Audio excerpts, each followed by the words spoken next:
Bienvenidos a la clase de Antiguo Testamento 1. Estamos en la sección de libros históricos y vamos a iniciar la unidad número 7. Estamos en la etapa de la división del reino, parte del libro de los reyes y de las crónicas. La idea aquí es poder entender los eventos relevantes, los eventos importantes que este periodo tuvo.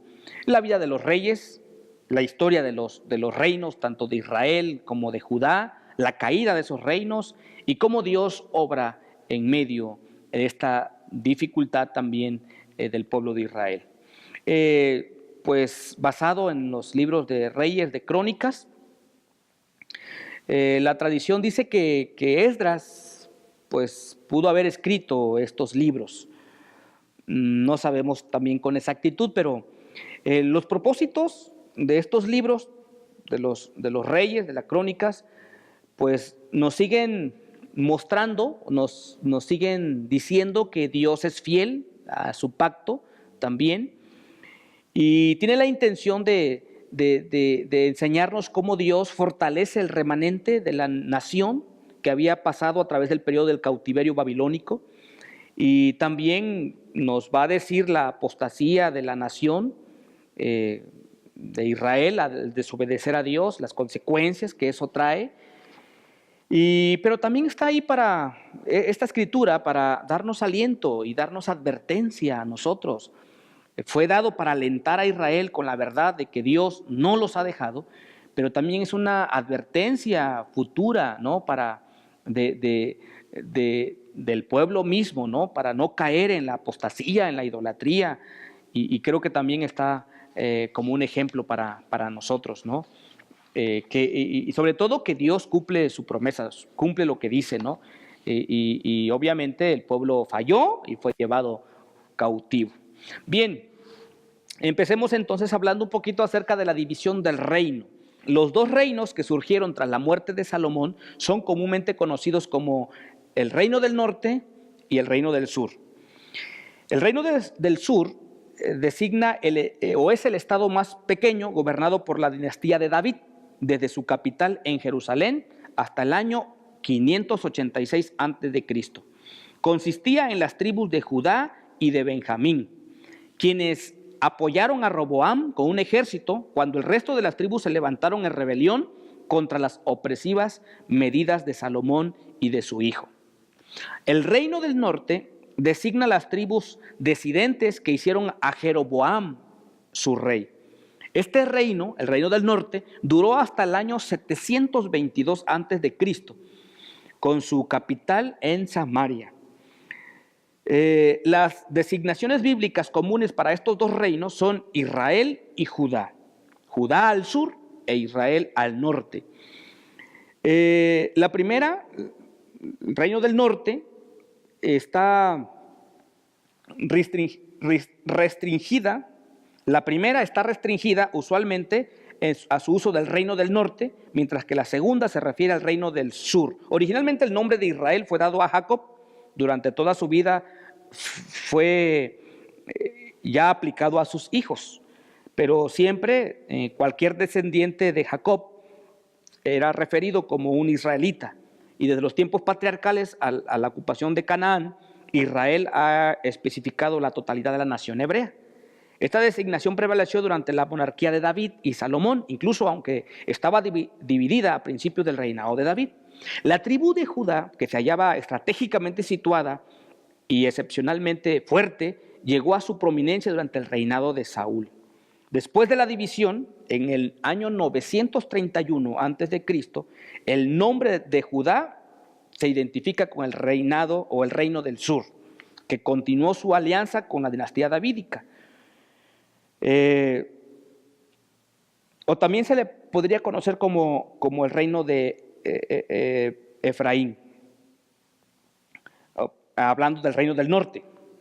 Para el reino del norte podríamos también decirle Efraín, aunque este nombre es originalmente dado a uno de los hijos de José, designa específicamente a la tribu que condujo a la sucesión, que estando situada al norte de Benjamín y Judá. Efraín representaba la oposición a Judá y con frecuencia incluía la totalidad del reino del norte.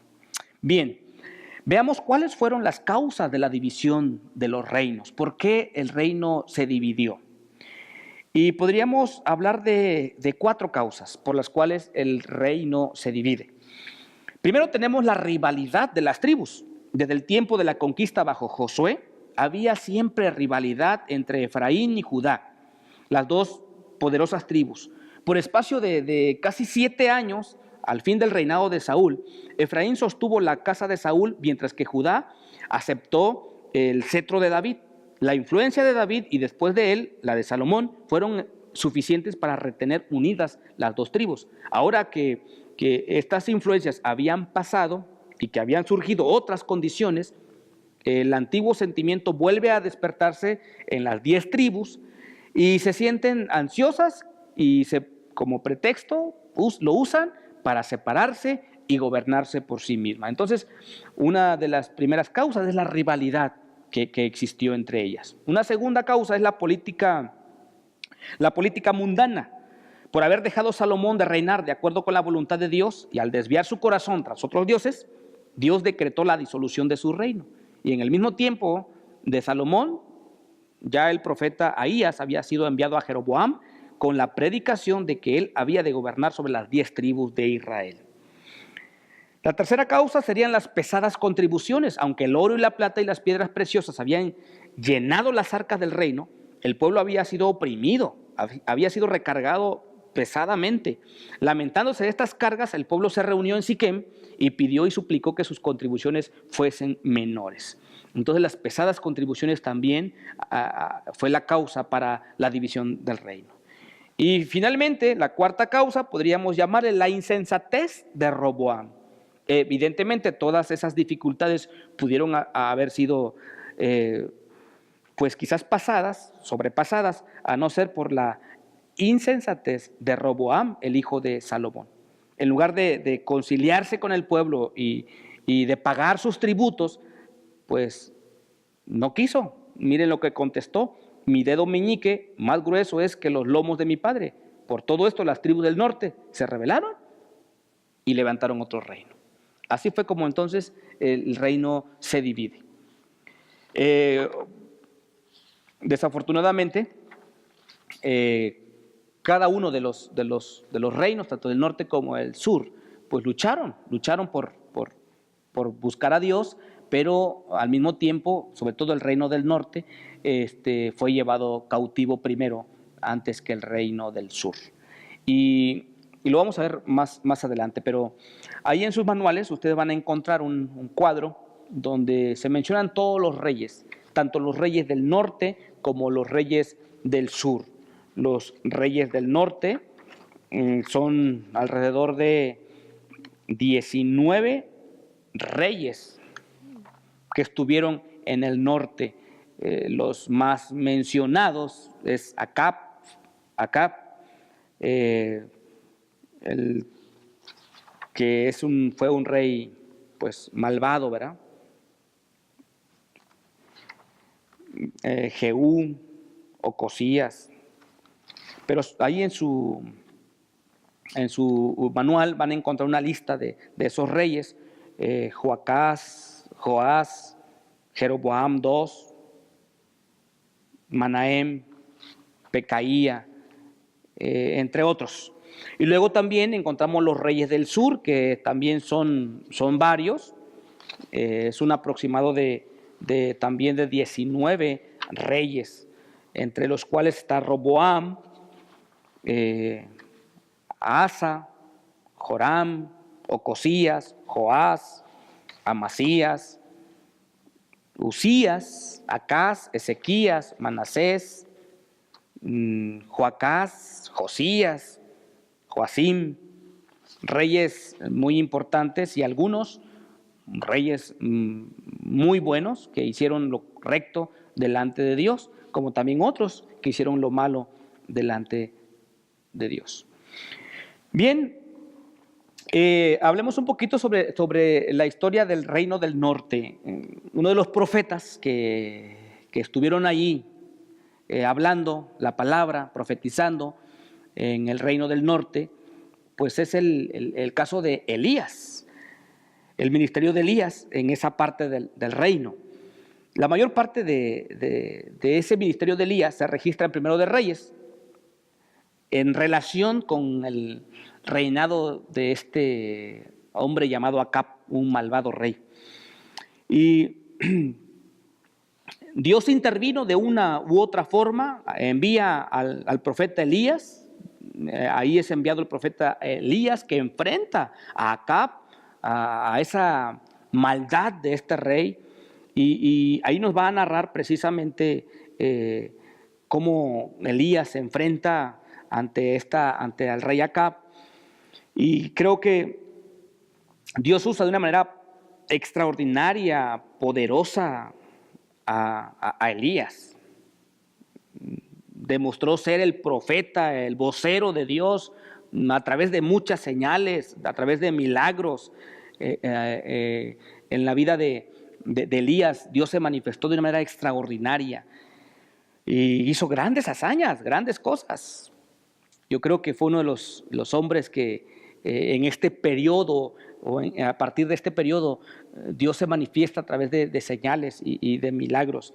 Elías abre la segunda gran época de milagros, podríamos decirlo así. La primera había tenido lugar en los días de Moisés, pero ahora vemos numerosas señales milagrosas en los días de Elías y obviamente también en el de Eliseo, que fue su sucesor. A partir de este momento Dios prepara, empezando con Elías y su sucesor Eliseo, el anuncio de las buenas nuevas a través de los profetas. Y durante el reinado de Joram, Elías fue arrebatado al cielo y Eliseo se convierte en el sucesor entre los profetas. Y es así como Elías sale de la escena, porque Dios se lo lleva, y Eliseo entra entonces en acción, y el ministerio de Eliseo, pues ahora también le toca enfrentar los tiempos difíciles, un tiempo podríamos decir así, de decadencia espiritual, moral de Israel. El ministerio de Eliseo duró alrededor de medio siglo y tuvo un gran impacto en la gente de su tiempo. Fue un gran profeta. Eliseo fue un gran profeta que también se caracterizó por los milagros. Se caracterizó por los milagros el ministerio de Eliseo. Y rápidamente quiero mencionar los diferentes milagros, 15 milagros que narra el libro de los Reyes. Miren, el primer milagro fue como una copia de otro milagro que había acabado de realizar Elías, y se trataba cuando golpeó con su manto de Elías, golpeó el río y el río se abre. Ese fue el primer milagro. El segundo fue la purificación de las aguas malas. El tercer milagro fue la destrucción de 42 muchachos, ¿se acuerdan? Por medio de 2 osos. Interesante eso. Este fue el tercer milagro. El cuarto milagro estaba relacionado con la rebelión de Mesa, el rey de Moab. ¿Se acuerdan ahí cuando Eliseo predice que se van a abrir zanjas y que se van a llenar de agua? Así sucedió. Ese fue el cuarto milagro. El quinto milagro fue el aumento milagroso del aceite de la viuda, ¿se acuerdan? Ese fue el quinto milagro. El milagro número 6 es la promesa de un niño a una mujer que ya era demasiado grande para procrear. Esa mujer era de Sunem. ¿Se acuerdan de eso? Bueno, y más tarde esa mujer tuvo un niño, y más tarde ese niño se enfermó y murió. Y entonces encontró a Eliseo en el Monte Carmelo y lo llevó a su casa. Y el milagro número 7 fue que le devolvió la vida a este niño, es decir, lo resucitó. El milagro número 8 está relacionado con la comida, al igual que el 9. El 8, Eliseo purifica una comida que había sido envenenada por accidente, ¿se acuerdan? Y el otro es realizado muy similar como el de Jesús, que dio de comer a una gran cantidad de personas con un poco de comida. Y luego el milagro número 10 está relacionado con la lepra de Naamán. ¿Se acuerdan? Este Naamán estaba leproso y Eliseo lo manda a sumergirse en el río Jordán. Ese es el milagro número 10. Y también encontramos el milagro número 11. El milagro número 11 fue relacionado con el acto de engaño de Giezi. ¿Se acuerdan? Su siervo, el sirviente de Eliseo, que se puso también leproso, ¿no? ¿Se acuerdan? De Giezi, su siervo, su ayudante. Ese es el milagro número 11. Y el milagro número 12 fue cuando hizo flotar el hacha. ¿Se acuerdan? Que fue en el río y hizo flotar el hacha. Fue el milagro número 12. El milagro número 13 es cuando el rey de Siria se había puesto furioso porque él parecía saber siempre lo que estaba planeando, y cuando se enteró de que era Eliseo, el profeta, quien le informaba al rey de Israel todo lo que Siria planeaba, trató de apresarlo. Así que el ejército vino a llevárselo y todo el ejército fue herido con ceguera y llevado cautivo a Samaria. Ese fue el milagro número 13. Y el milagro número 14 fue la derrota sufrida por los sirios que estaban asediando Samaria y la abundancia de comida que les dejó a Samaria cuando la ciudad estaba a punto de perecer de hambre. Fue el milagro número 14. Y el último milagro, número 15, estuvo asociado con Eliseo, e incluso esta vez después de su muerte, cuando sus huesos dieron vida a un cadáver que fue echado dentro de su tumba. Es interesante esto. Y todos estos milagros que se han mencionado, pues es el respaldo de Dios al ministerio, a la grandeza, a la autoridad de los profetas y en este caso de Eliseo. Es extraordinario. Bien, los últimos reyes de Israel gobernaron en rápida sucesión en medio de conspiraciones y ante la amenaza aún mayor de la destrucción por parte de Asiria. Zacarías, el hijo de Jeroboam II, duró solo 6 meses, fue sucedido por quien lo mató, Salum. Este duró solo 1 mes y fue asesinado por Manahem, quien reinó 10 años. En estos días el poder de Asiria había logrado finalmente entrar a la tierra de Canaán y tocar a Israel. El gran rey asirio que amenazaba a Israel en aquel momento era Tiglat-Pileser III, conocido también como Pul. Mientras Usías seguía gobernando en Judá, Pecaía, hijo de Manahem, sucedió a su padre, reinando durante 2 años, hasta ser asesinado por Peca, su capitán del ejército de Samaria. Y el último rey de Israel, Oseas, vemos que Salmanasar V puso a Oseas bajo su control, obligándole a pagarle tributo. Cuando Oseas intentó sobornar al rey de Egipto para que lo ayudara, el rey de Asiria puso sitio a Samaria. Las escrituras dicen solamente que el rey de Asiria tomó Samaria en el año 9 de Oseas. Sabemos por fuentes extras bíblicas que en este momento la nación asiria estaba gobernada por Sargón II, el que se le acredita el haber tomado la ciudad en el año 722 a.C. Siguiendo la norma de conducta asiria, los ciudadanos de Israel fueron deportados a otras tierras y se trajo gente de otros lugares para que poblaran Samaria. Así termina la historia del reino del norte de Israel. Su pueblo fue dispersado a través de todo el imperio asirio y se perdió de vista. ¿Saben?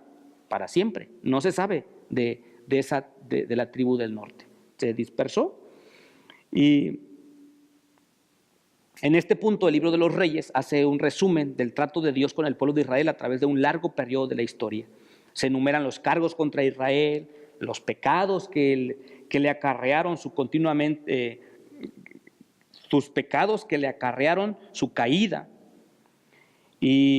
Pero fundamentalmente se dice que pecó contra el Señor, a pesar de que él estaba cuidando continuamente el reino y enviándole un profeta tras otro para llamarlos a regresar.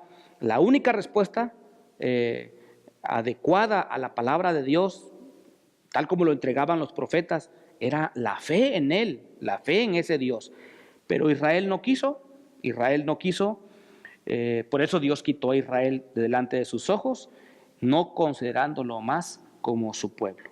Cuando juzgó a Israel, Dios guardó un remanente, Judá, que continuó viviendo como nación ante su presencia por otros 136 años antes de tener que ir a la cautividad de Babilonia. Sin embargo, Judá fue también desobediente, y solo Dios preservó un remanente, y eso es lo que vamos a ver en un momento más.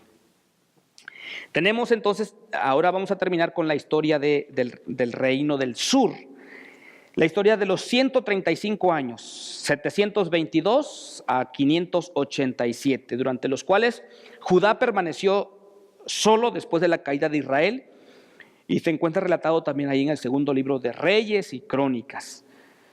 Entre muchas influencias que hicieron que el reino del sur permaneciera por más tiempo que el del norte, pueden mencionarse algunas. ¿Por qué es que el reino del sur permaneció un poco más? Bueno, podríamos pensar que por la mayor lealtad a Jehová. Durante ese periodo en que los dos reinos habían permanecido uno al lado de otro, Judá había sido en lo general más leal al Señor, fue más fiel al Señor, menos inclinado a la idolatría como el reino del norte. Y la memoria incluso de la vida y devoción de David, pues jamás cesó completamente de ejercer su influencia en los hijos de David. Por eso se mantuvo un poco de más tiempo. Pero también la influencia de Isaías, desde los días de Usías, Isaías había ejercido una gran influencia sobre los reyes y el pueblo, y había permanecido ahí como una muralla, ¿no?, que les ayudó para que el pueblo no se fuera tras la idolatría. Tenemos la influencia de Ezequías también. Ezequías fue el hijo de un mal padre, pero efectuó reformas e inauguró avivamientos que le ayudó al pueblo a buscar a Dios. Y finalmente, pues obviamente el propósito misericordioso del Señor. Todo lo que contribuyó a la permanencia de Judá fue el propósito misericordioso, amoroso de Dios para sobrellevar este reino y de salvar, ¿no?, de una u otra forma un remanente. 4 reyes de Judá. Ezequías, ese fue un buen rey. Israel fue gobernado, o mejor dicho, el reino de Judá por Ezequías, un buen rey. Manasés, este rey, siendo hijo de uno de los mejores reyes de Judá, fue uno de los peores reyes de este pueblo. Amón, hijo de Manasés, siguió los pecados y las idolatrías de su padre. Josías, en contraste con sus antecesores, hizo lo que era justo a los ojos de Jehová. Y este se le cataloga como el rey bueno, Josías. Purificó completamente la tierra y parte de Israel del pecado de idolatría. Se esforzó, reparó el templo que había sido descuidado. Entonces fue un buen rey. Los últimos 4 reyes, Joacás fue un rey débil, malvado. Joacim, otro rey. Joaquín, que fue llevado cautivo a Babilonia con los de Judá. Y los profetas del periodo fue Nahum, Sofonías, Habacuc y Jeremías. Bien, y fue llevado el reino de Judá, fue llevado en el año 587 a.C., fue llevado cautivo a Babilonia. Hubieron 3 distintas deportaciones. El pequeño reino de Judá, gobernado por reyes que fueron títeres, fueron afligidos por los reinos de Egipto y Babilonia. Nabucodonosor, rey de Babilonia, en el año 605, llevó cautivo un gran número de habitantes de Judá, entre ellos Daniel y sus 3 amigos. Y otra vez, en el 598, otro gran número de judíos fue llevado cautivo, siendo Ezequiel, el profeta, uno de ellos, y otra multitud fue deportada en el 587. Y en el 587 Jerusalén fue tomada. Después de una desesperada resistencia de 11 años, el templo fue saqueado, la ciudad completamente destruida. Sedequías, castigado, fue capturado después de un intento de huida y llevado a Nabucodonosor, y sus hijos fueron muertos en su presencia, sus ojos fueron sacados, fue llevado cautivo a Babilonia. El remanente en Palestina, un muy pequeño remanente, entre los que se contaba Jeremías el profeta, quedó en Jerusalén, siendo Gedalías nombrado gobernador por el rey de Babilonia. Y el cautiverio, bueno, por causa de sus ventajas naturales y la mayor fidelidad de su pueblo a Jehová, Judá permaneció 135 años después de la caída de Israel, y ahora llegamos a este trágico momento. Judá cae, su templo es destruido, Jerusalén es convertida en ruinas y el pueblo es llevado en cadenas. La causa de este cautiverio, ¿cuál fue? Bueno, pues el pecado, la rebelión de los reyes y el pueblo de Judá. La debilidad, la vacilación de los reyes en su uso de expedientes políticos y en su no buscaron a Dios, su rebeldía, fueron castigados y fueron llevados cautivos. El lugar del cautiverio fue Babilonia, probablemente entre los ríos Tigris y Éufrates. La condición del pueblo durante ese periodo quizás no sufrieron tanto, pero finalmente eran esclavos. Ellos eran colonos más bien que esclavos, ¿no? Eran colonos, y como tales se les daba un poco de libertad en las cuestiones sociales, en las cuestiones religiosas y comerciales, y muchos de ellos llegaron a adquirir riquezas. Por ejemplo, Daniel, Mardoqueo, Nehemías obtuvieron grandes distinciones en la corte. Los profetas no faltaron en este periodo. Ellos avivaron el fuego casi consumido, casi terminado, su devoción por Dios. Los profetas levantaron el ánimo a su devoción, patriotismo y poder tener las esperanzas de un día regresar a su lugar.